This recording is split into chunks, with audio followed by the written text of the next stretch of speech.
All right, Eric, let's get into some fantasy talk since I know people have still not had their draft and some people are waiting until this Labor Day weekend. Yep.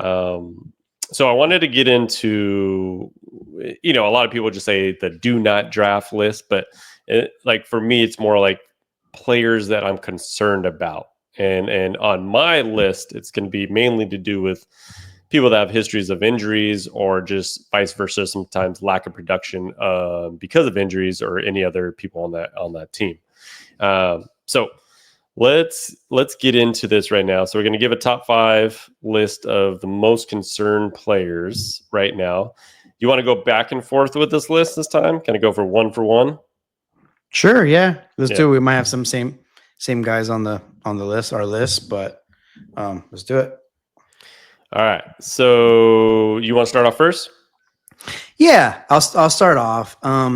So yeah, this is kind of guys that most likely have had a run, have had some good seasons. Obviously, these are going to be like more higher end players that would be picked more so on the high side.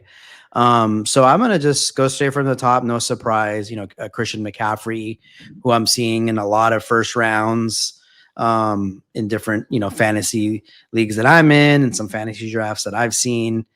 And so it's interesting because McCaffrey has had a real good run in Carolina, and he had a couple injury riddled seasons, and then he got traded to San Fran, and he went on another big run for a couple of seasons like he did in Carolina. He was obviously banged up a lot of last year. We know running backs age is not kind to them. It comes quick. And that's someone that I would be worried just for the injury's sake. And San Fran still should be pretty good, but not nearly as dynamic as they have been in the past. They still got some players though. So that's just someone that if I was in a position where I'm like 6, 7, 8, I just would be very wary about picking him up. Yeah, for sure. 100%. And I'll say that player, he was obviously on my list. So we'll go with Christian McCaffrey. My biggest concern, and I've kind of stated this before on the pod, if you guys listened before, is just that anytime you have Achilles tendonitis or what they end up calling a tendinopathy, which means there's degeneration of the tendon, that doesn't change really. And so for me, it's not like it's a matter of time before something happens, but it makes you worry when both sides were already affected. So now essentially he's had tendonitis on both of his Achilles, right? He's had the calf injury. He had a knee injury as well last year. And for his draft position, where people are getting him at the first round, pretty much like somewhere between that 7 to 10 or 7 to 12 spot, I think there's much more value you can get from drafting a younger player in that spot. Somebody like a Bucky Irving or somebody like, obviously Ginty is kind of like in that same spot where you can go, all right, I'm getting a young, fresh leg guy that I know there's like a little bit of risk because you don't know what you're going to get with them. Because the ceiling of Christian McCaffrey when healthy is the top running back in the league. However, I feel like if you can get him later in most drafts, which he hasn't really slipped in a lot of drafts too far, then his value goes up. But for right now, for me, it's one of those like I wouldn't draft him at the bottom of the first round. Now, if you told me I can get him in later of the second round, yes, I would get him. But there's a chance that with his workload this year, almost turning 30, that's just a recipe for running backs to not play as well, right? To possibly get injured. So I don't want to see him go down, but it's just something that you got to have in your back of your mind. Definitely. Yeah. All the things you said. And if he somehow slips to the second round, then so be it. You might need to take that chance and you never know. You could have just like one last, monster season. So I agree on all that. All right. So I will go with my second guy, which is Devon A-Chain. And This is mainly because a couple of reasons, right? He's going into the season with a calf injury, right? So you already know, this happened on August 13th. So we're 2 weeks out since the injury. They haven't really diagnosed like the severity of it, but you know that they've held him out of preseason and held him out of practice and have recently said that he should be available for game one. Anytime you're dealing with a strain, especially in the calf, the hamstring, this is something that can easily be aggravated. So if he's not fully 100% in game one, but goes out there and tries to play, that's when you get the re-aggravation, you get a further strain, and then he's out multiple games at that point. So that's what I'm worried about in that aspect.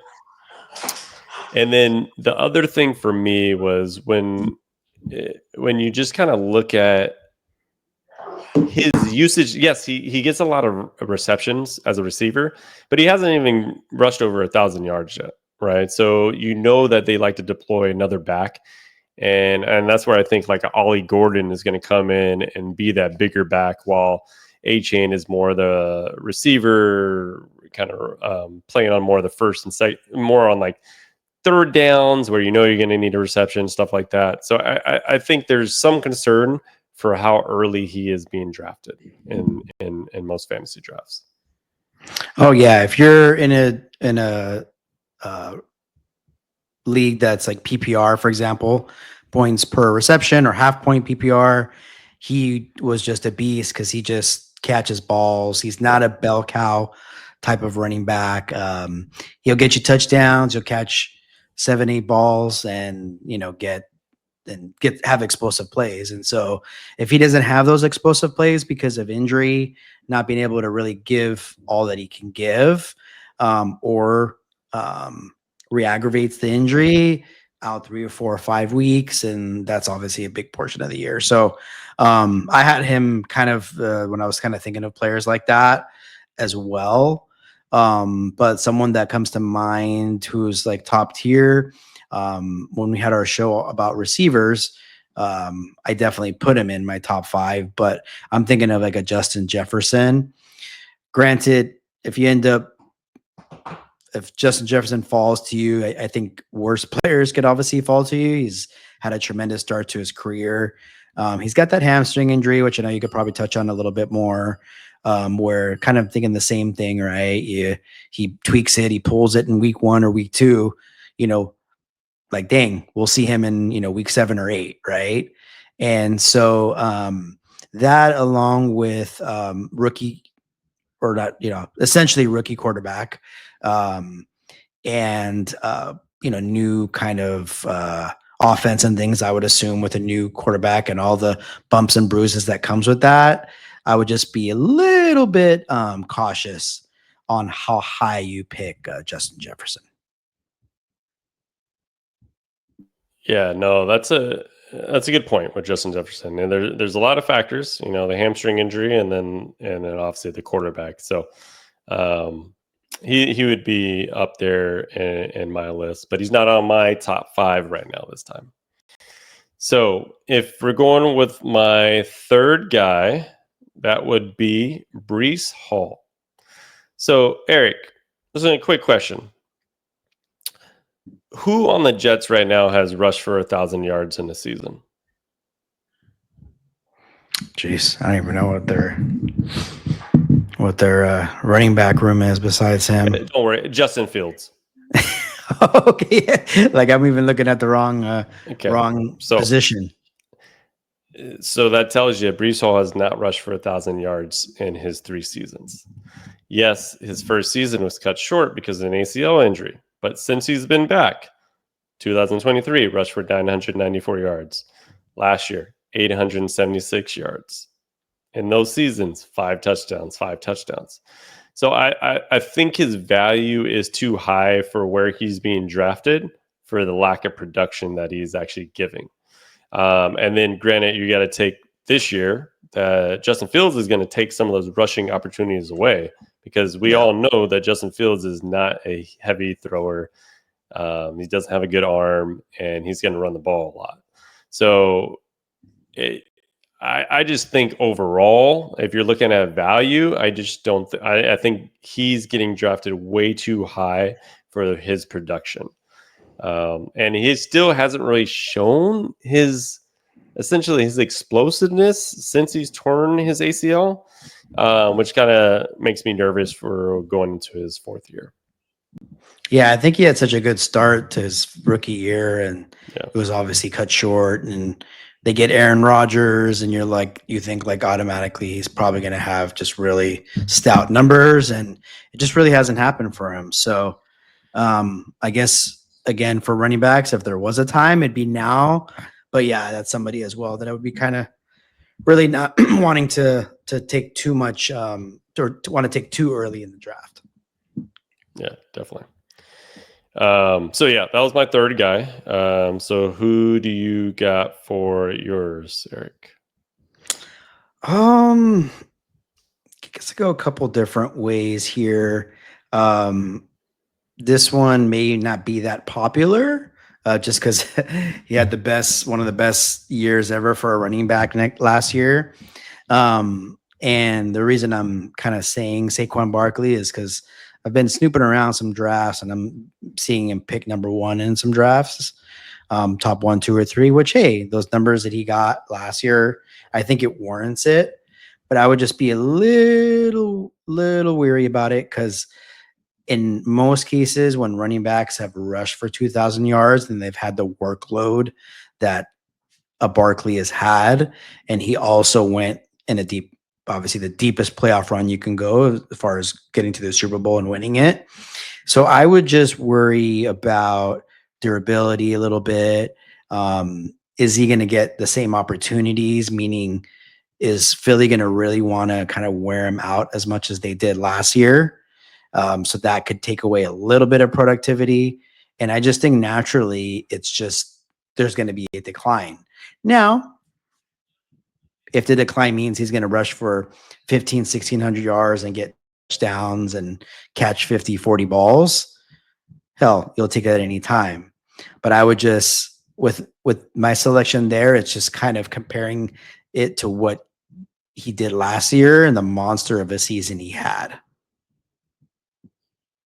Yeah, it's a great point, because likely he's not going to rush for another 2,000 yards or probably come close to that this season. You do have to worry about his injury history, because it seems to come up at some point, even though the last 4 years he's been relatively healthy, besides a couple of knick-knack things with his ankle and foot.